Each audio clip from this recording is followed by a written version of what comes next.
দুর্গাপুর, রানীগঞ্জ, জন্ডাল, আসানসোলের যারা বাসিন্দা এবং যারা বাইক নিয়ে হাইওয়ে দিয়ে অনেক বাড়ি যাদের কাজের জন্য মুভ করতে হয়, তারা কিন্তু প্রত্যেক দিন অ্যাভারেজ 6 থেকে 10টা করে সিগারেট স্মোক করেন। কথাটা শুনে রেগে যাবেন না, হঠাৎ করে হয়তো বলে বসবেন কি বলছেন স্যার, আমি তো এরকম জীবনে স্মোক করি না, আপনি কেন এরকম বললেন।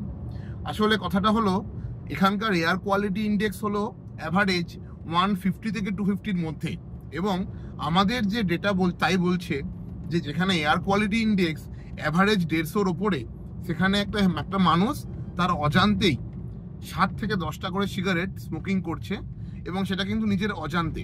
কারণ 150-র বেশি এয়ার কোয়ালিটি ইন্ডেক্স মানে আমরা অ্যাকচুয়ালি 10খানা সিগারেট খাওয়ার মতো কার্বন ডাইঅক্সাইড বা কার্বন মনোক্সাইড ইনহেল করছি। তাই প্লিজ, যারা যারা বাইক চালিয়ে মুভমেন্ট করেন, যারা বাইকে করে দূরে দূরান্তে যেতে হয় কাজের জন্য, প্রত্যেকে মাস্ক ব্যবহার করুন এবং নিজের লাংসকে সুরক্ষিত রাখুন। ধন্যবাদ।